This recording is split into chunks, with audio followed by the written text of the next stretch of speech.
ទៀតខំតាមយកស្រីអត់បានស្រីមកតាប្រុស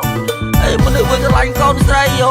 តាមតែខ្ញុំតាមខុសតាមយកកូនស្រីប៉ះតែកូនប្រុសតាមខុសមិនយល់សងខ្ញុំអើយអត់យល់តាមខុសអើយតាមញើសរហាមតាមមិនត្រូវ